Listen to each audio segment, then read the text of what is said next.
Have you ever woke up in the dead of night in a cold sweat, wondering to yourself what football matches would be like if they were played on the peak of Mount Everest?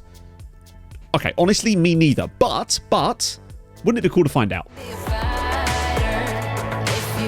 Now, I'm going to keep this intro short so we can jump straight into the chaos, but essentially, FM lets you set the altitude of cities in the game using the in-game editor. And since they understand that silly people might try to do silly things, they have a hard limit of which you can set it to, which unfortunately is 8,000 feet, which is merely as high as Sulphur Mountain in Banff National Park. It's high, don't get me wrong, it is high, but there's many cities in the world that are far higher in altitude than that. La Paz, for example, in Bolivia is 12,000 feet above sea level. These cities, of course, do also exist in the game, but they are hard-coded so that if you try to change it away from their current value, it will reset it back down to 8,000 feet. So La Paz just drops 4,000 feet out of the sky. But the highest city in the game currently is actually not Amsterdam, it's a city called Amdo in Tibet, which is round about here on the map and comes in at a whopping 16,390 feet above sea level. Just to slap that into a bit of perspective for you, that is 2,485 Peter Crouches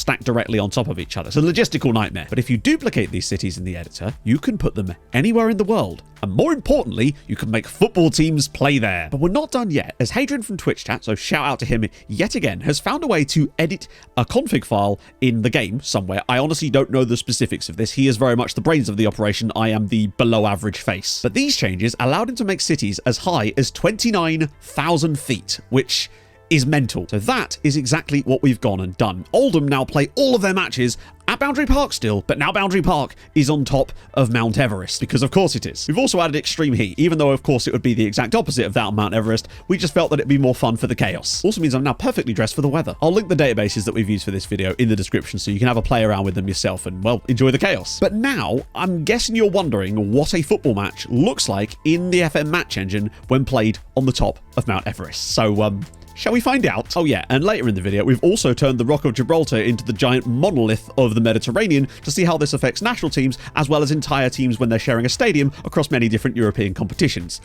I'll give you a little spoiler, it's mental. But for now, I just thought it would be funny to see what it actually looks like in the match engine. You guys are going to come along for the ride. But what you're really going to notice here is how badly this affects teams once the halves go on. Things will start off very normal to begin with, just normal football, no big deal. You'll also notice it's 42 degrees here. But it's a combination of the heat and the altitude which causes, well, several things to expect. Lots of injuries, lots of tiredness, and players just kind of crawling after the ball. You'll see what I mean in a minute. So as the players walk out, they look fine, but obviously the heat is going to be getting to them before they've even finished lining up, the sweat dripping down them. But you'll see, now we are currently 19 minutes into the game. Look at the fitness levels on the opposing side already.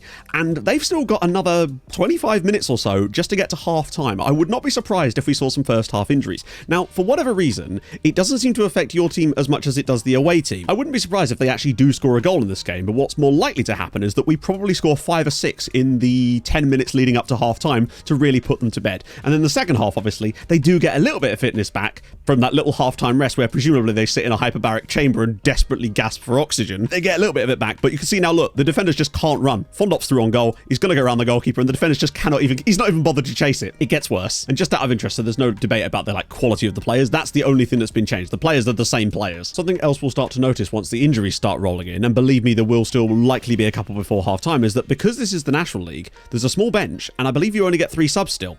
And that means that they start losing players quite quickly in the second half. They've left Hope all alone here. He just has to square it for an empty net, and, well, the tiredness is really coming into play now. Worst one for them is situations like this, where you'll notice that now Fondop's got the ball, but they're just simply not going to bother trying chasing him. He's actually put up a decent fight as the centre-back here, but he still can't get near him. We now see that Chesterfield have had 2 substitutions already in the game through injury, and that means they've only got 1 left. Okay, so half-time, you can see that we're obviously 10-0 up, which is great. Squad very, very tired. Not compared to our opponents, though, and you'll note here that they no longer have a heart next to them. They've just got the word injured, and that's because they've lost so much of their, fitness, sharpness, or whatever, that the game basically just considers them to be injured at this point. Now, they've actually made 3 first-half substitutions, so that's all their subs gone as well, despite only having 2 injuries. Lads, what are you doing? It means that as the second half wears on and these players start to drop like flies, which they will, they'll just have to start removing players from the team and it will only get harder for them. And now you'll see the true example. The defenders just aren't even bothering to try and track back. They're just like, you know what, lads, go on, have a nice time. This is basically what it seems to turn into in the second halves of these games. It doesn't help that they're pushing up so much. Look at them bending over in the middle of the field trying to get their breath back after 4 minutes of the second half. Now we literally can just walk through the defense. They're not going to bother chasing you. There's just nobody there. One other thing is that the players, when they do get these injuries, when they drop down of altitude sickness as we score another goal there, they don't get, obviously, altitude sickness. That would be weird to have that in FM. But what they do always seem to get is twisted ankles. I guess because they can barely keep their bodies upright, they eventually just collapse. I will show you that after the match. Chesterfield now down to 9 men. They've brought off another player. And 20 minutes to go, they've got 9 men, but I suspect they will lose at least 2 more in the next 20 minutes to probably finish with 7, maybe, if they're lucky. So now you see the optimal formation that our opponents have been forced to move to, with a back 4 and then 2. They're down to 7 men. Anyway, there we have it. A final score of 25-0. Here, it did get somewhat worse for them in the second half, given that they had to finish with 7 men. We've done some tests with some other stuff here where we actually managed to make a team finish with solely a goalkeeper.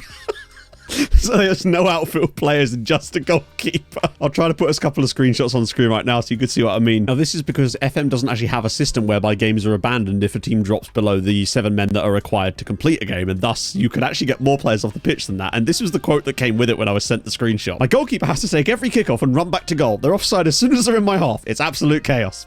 You'll have to see it. But what I wanted to show you, of course, was the injury table. Now, they have already played against Aldershot, and you'll see noticeably here that, well, this was the match day from the 3rd of September. Every single player, twisted ankle. All of these ones here from the match when we played against Aldershot, twisted ankle. I don't know what it is about altitude, but you want to be watching it. If you ever go skiing, screw actually what happens during the skiing. You could be sat in the chalet, bang, twisted ankle. Up in an aeroplane, getting some peanuts, bang, twisted ankle. Floating around on the International Space Station, just casually vibing along, doing a bit of science, bang, twisted ankle. Ironically, our players never get twisted ankle. That is an injury that is reserved solely for the opposition. So that begs the next question. Say you were to, I don't know, simulate 30 years as manager of Oldham with them playing in this ground, in this city. What would then happen to them as a club? I'd be ashamed if someone went and found out. So here we are. It is 2054. Now, obviously, you'd expect them to rise up the leagues just because, well, they're going to score a lot of goals. Let's just be fair about that. What actually happened? Didn't win the goal difference. I've not actually looked at this yet. Look at the top score. It's got 100. It does look like a bit of a bottle job, though, I'll be honest with you. It looks like they've done quite well as of late, but then just somehow bottled it to Arsenal this season. Just got to lose those away games. I'm guessing, yeah, they lost 8 games on the road. They lost 8-0 to Southampton. Did Southampton try to build like a rival mountain or something? So here's where we took over here.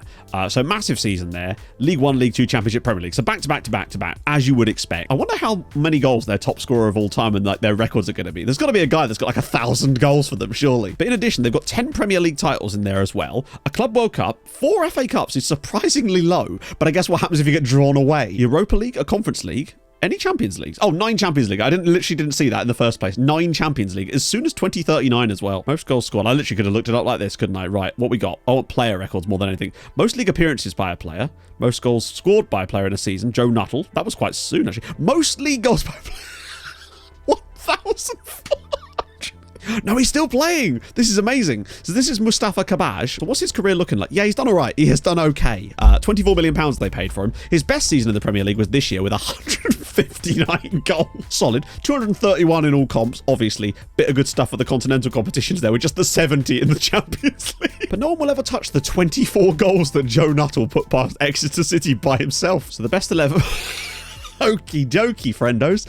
So yeah, the best 11, Mustafa Kabak, he's not even up front. That's the craziest thing. Man has got 2,270 goals for Oldham so far in his career. He's doing all right. He's doing a little bit okay there. Dane Scarlett with nearly 700 goals. Also, Mehmet Öztürk with 1,300 goals. Not even in the first, starting 11. They're now playing Alex Reed Park, but as you can see, it's still in the city of Mount Everest, and thus will maintain all of the benefits of playing there, as you can see from the latest results. Not really sure what else I can show you here about what's gone on with Oldham, but and obviously this is just a bit of fun in the first place. This is not a serious video if you couldn't already tell. However, now it's time to turn ourselves to something that is... No, it's not serious either. It's Gibraltar. I wanted to see what would happen if... Because with Gibraltarian clubs, they all play in the same stadium. And thus, if we put that stadium in that city on top of a mountain, the whole league should benefit from it. And therefore, you could build a nation just because they're all playing in the same stadium. So in order for that to work, though, I had to set myself as manager of all 11 top flight clubs in Gibraltar. But nevertheless, I was still able to sim to 2039. I have no idea what this is going to look like, so let's find out. The Gibraltarian League is the 8th most reputable league in Europe,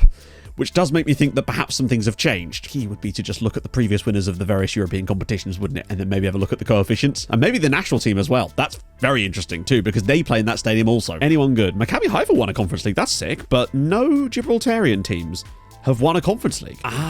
So yes, they won 13-0 over Rosenborg in the first leg, but then got humped 14-0 in the second leg. Quite the turnaround. Interesting. No Gibraltarian winners of the Europa League either. Champions League? There we go. Wait, hang on a minute. So none of them have won the Europa League or the Conference League, but we've got Champions League titles in here for Lincoln Red Imps, College Europa, and St. Joseph's. Do you reckon they played against each other in the final? Also, you'll note that the current final is Bayern versus St. Joseph's. It has to be that they played each other in a final, right? Surely. St. Joseph's were in it last year as well. They lost it there as well, and there as well. And there you go. It was St. Joseph's versus Lincoln Red Imps in the final. And then the previous year, it was an all-Gibraltarian final. So I guess that sort of lends us to the idea that perhaps their quality hasn't improved that much. 5th. Okay, I'm actually surprised by that. I figured they would have done better. Now, they could have been higher at various points in this for all we know. I don't actually have the save files to go and check that. But it seems that there is a limitation on them, and that limitation is very clear. It's basically a case of don't ever draw us away from home. I do wonder if that's improved the national team. So let's find out. Gibraltarian national team. Okay, so most of them don't play for Gibraltarian clubs. That might not be a good thing. 60th in the world? That's actually pretty solid. I imagine they've not qualified for anything on account of, well, the obvious. But that's pretty impressive. They were 115th in July 2029, and over the last 10 years have come all the way up to 60th, so they're clearly on the rise. They were capable of getting to the World Cup, but obviously the World Cup famously not played in Gibraltar. That being said, they didn't exactly get battered here. They lost 2-0 to Iran and drew with the Ivory Coast. That's actually fairly reputable. I wonder if you kept this simulation going longer, whether they would slowly get better and better, because it seems like they've been trending in an upward direction over this. Out of interest, this was their World Cup qualification group, and they actually finished above Italy, Slovakia, Wales, and Lithuania in there. Obviously on the strength of those home victories, which makes sense, but they actually won away at Lithuania and Wales, and that's what did them the business there, because of the goal difference over Italy. That's genuinely surprising that they actually qualified for a World Cup. The record goal scorer of all time is this guy, Quinn Hugh, who has 230 goals for his nation, which might well make him the highest scoring player in world football. Really see how the transfer fees start to ramp up once we got to around about 2029. All of a sudden, it just took off. The transfer fees received actually took quite a long time to grow up, really. It took until the last 5 years to start receiving more than a couple of £1 million. I suspect they must have broken like a reputation threshold to reach that point. But that is still kind of mad. All done by playing on the top of a mountain. There we have it. We now know the answer to the burning question of what would happen if football teams played their games on Mount Everest. If you've enjoyed the video, drop a like. That'd be fantastic. If you're new to the channel, subscribe. That'd be gorgeous too. I stream on Twitch. In fact, I'm streaming right now when I put this video out because we're trying something new. So join us over there after that to discuss this absolute madness. Got some other rather strange videos coming out in the next couple of weeks as well. So stay tuned for that, and I'll see you guys very, very soon. Hold your gun. Capybara.